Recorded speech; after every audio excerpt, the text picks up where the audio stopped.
Dear friends, अस्सलाम वालेकुम। सबसे पहले आप सब लोगों का खुशामदीद करते हैं। तो आज हमने टॉपिक लेके आया हूँ वो है इन्फ्लेशन। ठीक, उसका meaning, types, causes and control of inflation, ये हम आज पढ़ने जा रहे हैं। ये अकाउंट असिस्टेंट के सिलेबस में भी दिया गया है, तो आज हम डिस्कस करेंगे। तो चलो चलते हैं। Meaning of inflation. What do you mean by inflation? Generally increasing in the price level in the country over a period of time is called it inflation. जब आपका जनरल प्राइस लेवल जो है country में बढ़ जाते हैं तो उसी को कहते हैं inflation. General price level means आपके एक बास्केट ले लेते हैं, उसमें सारे जो बहुत सारे गुड्स इंक्लूड किए जाते हैं और इनका प्राइस जो है करंट प्राइस पता कर लेते हैं और इनका जो बेस जो पिछले साल जो या बेस ईयर में कितना इनका प्राइस था वो पता कर लेते हैं। तो इनमें कितना चेंजेस आया है वो पता करते हैं, तो हमारा पूरा जो है इन्फ्लेशन रेट हमें मालूम हो जाते हैं। तो generally increase in the price level is called inflation. ठीक, उसके बाद आता है टाइप्स ऑफ इन्फ्लेशन। ठीक, क्रिपिंग इन्फ्लेशन। क्रिपिंग इन्फ्लेशन किसको कहा जाता है? जब आपका प्राइस लेवल बिल्कुल उतना ज़्यादा हाई नहीं है, price level very slow, less than 3%, 3% से कम जब आपका प्राइस लेवल है तो उसको कहते हैं क्रिपिंग इन्फ्लेशन। ठीक, ये सेफ़ है और ठीक है, 3% तक होनी चाहिए इकोनॉमी में inflation.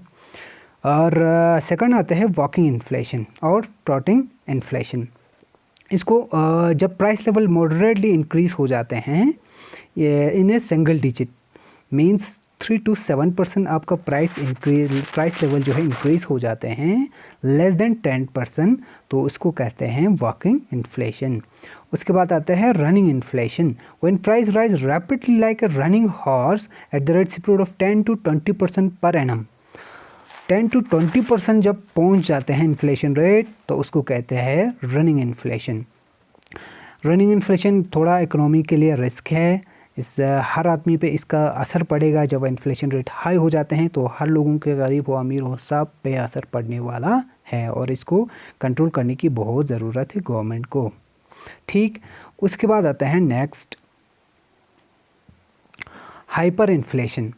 When price rise very fast at double or triple digit rate from more than 20 to 100%, जब 20 to 100% पहुंच जाते हैं या 100% से ज़्यादा हो जाते हैं, 3 डिजिट तक पहुंचते हैं इन्फ्लेशन रेट, उसको कहते हैं हाइपर इन्फ्लेशन या उसको रनवे और ग्लोपिंग इन्फ्लेशन भी कहा जाता है। ये इकोनॉमी में कभी कभी हो जाते हैं, बिल्कुल है 100% से भी ज़्यादा इन्फ्लेशन रेट हो जाते हैं तो उसको हाइपर इन्फ्लेशन कहा जाता है। उसके बाद आता है बॉटल नेक इन्फ्लेशन। ये it take place when the supply falls drastically. जब सप्लाई बहुत कम हो जाते हैं, सप्लाई जो है इकोनॉमी में काफ़ी कम हो जाते हैं और मगर डिमांड जो है रिमेन द सेम। डिमांड जब सेम ही रहते हैं, सप्लाई ही कम हो जाते हैं, तो उसको कहते हैं बॉटल नेक इन्फ्लेशन। ठीक, इसके बाद हम पढ़ते हैं काजेस ऑफ इन्फ्लेशन। इन्फ्लेशन के क्या क्या काजेस है? मेनली 2 काजेस माना जाता है। एक सेट है डिमांड पुल इन्फ्लेशन और दूसरा है कॉस्ट पुश इन्फ्लेशन। ठीक, डिमांड पुल में क्या क्या आते हैं? Increasing money supply. जब आपका मनी सप्लाई इंक्रीज करते हैं सेंट्रल बैंक, उसकी वजह से जो है ज़्यादा से ज़्यादा मनी सप्लाई हो जाएगा तो लोगों के पास पैसा आ जाएगा, तो डिमांड करेंगे ज़्यादा, डिमांड करने की वजह से फिर प्राइस जो है हाई हो जाएगा।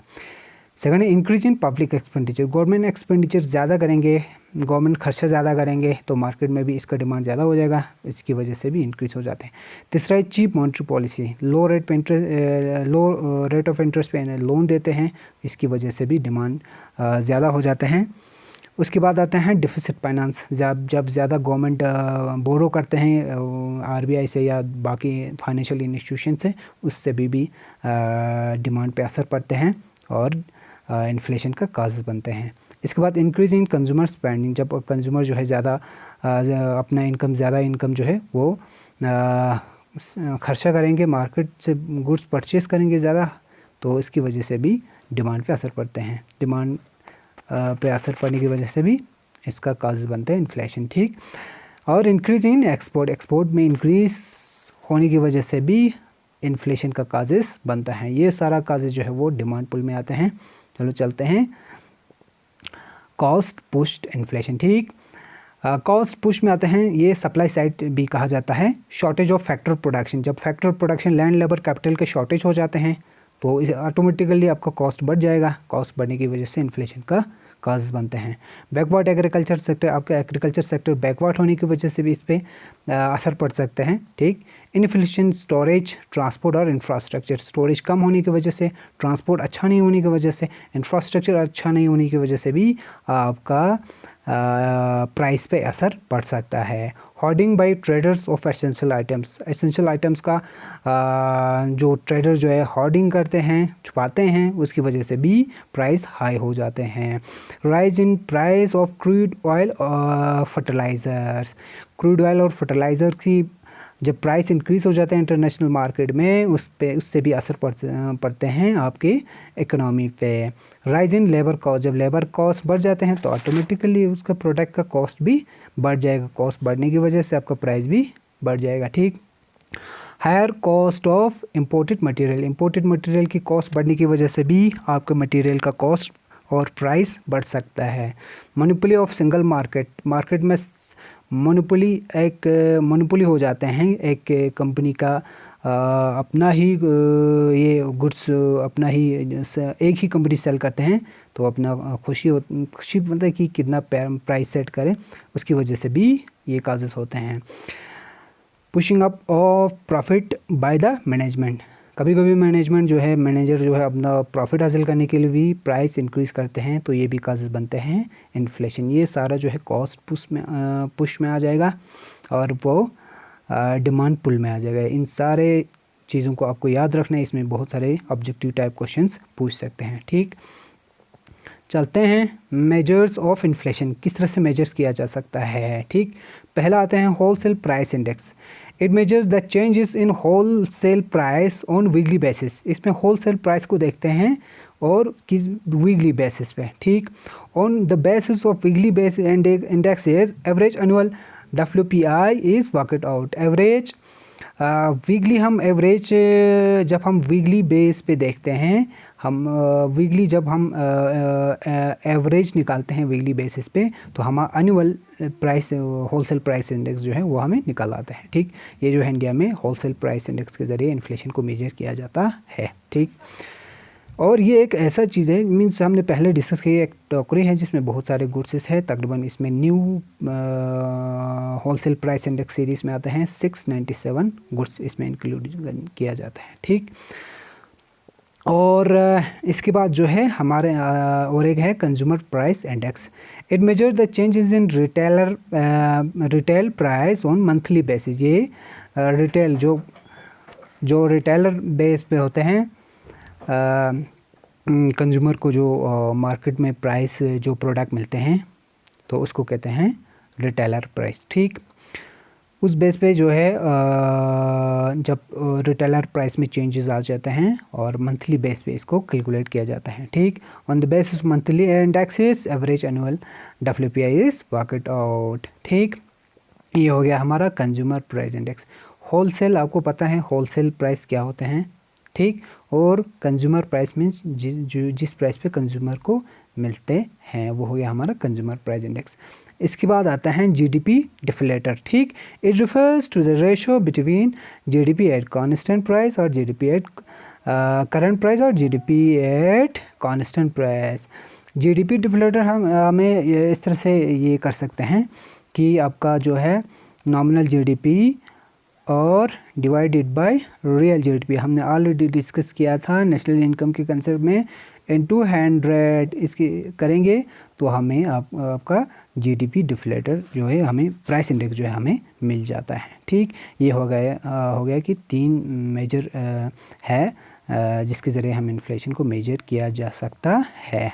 ठीक, उसके बाद आता है मेजर्स टू चेक इन्फ्लेशन। अगर इकोनॉमी में इन्फ्लेशन हो गया तो हम किस तरह से कंट्रोल किया जा सकता है, गवर्नमेंट किस तरह से कंट्रोल करते हैं इसको। इसमें दो पॉलिसी है, एक हो गया हमारे फिस्कल मेजर्स जो हमने पहले भी डिस्कस किया था, दूसरा है मॉनेटरी मेजर्स, ये गवर्नमेंट कंट्रोल करते हैं और ये सेंट्रल बैंक कंट्रोल करते हैं। इसमें सबसे पहले आता है reduction in unnecessary expenditure. Government के जो अननेसेसरी एक्सपेंडिचर करते हैं वो कम करते हैं।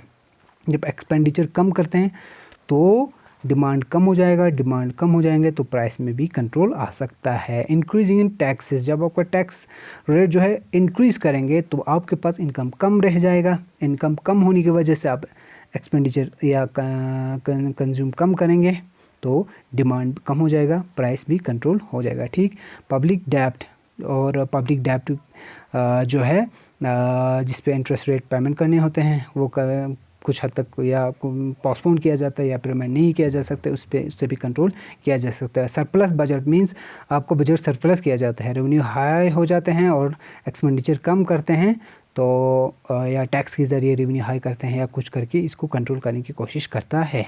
ठीक, ये हो गया हमारा fiscal measures.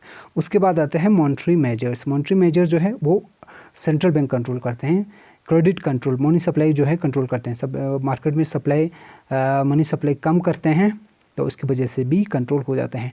Demonetisation of currency, currency को डिमोनेटाइजेशन करते हैं, आपको पता है डिमोनेटाइजेशन किसे कहते हैं, उसकी वजह से भी इन्फ्लेशन कंट्रोल हो जाते हैं। उसके बाद इश्यू ऑफ न्यू करेंसीज देते हैं और ओल्ड करेंसी जो हम आपसे ले लेते हैं तो इससे भी कंट्रोल हो जाते हैं। ये हो गया हमारा मेजर्स टू चेक इन्फ्लेशन, किस तरह से ये कंट्रोल किया जा सकता है। ठीक, उसके बाद आते हैं कंसेप्ट इन्फ्लेशन में और 2-3 कंसेप्ट आते हैं। Flip curve, it express A inverse relationship between the rate of unemployment and the rate of increasing money wages. ये A.W. फिलिप्स ने दिया था एक थ्योरी जिसमें इन्होंने ये शो करते हैं कि इनवर्स रिलेशनशिप है अनएम्प्लॉयमेंट रेट और इंक्रीजिंग मनी वेज। जब अनएम्प्लॉयमेंट रेट जो है ज़्यादा हो जाएगा तो आपका जो है मनी वेजेस जो है वो कम हो जाएगा। ठीक, जब आपका अनएम्प्लॉयमेंट रेट जो है वो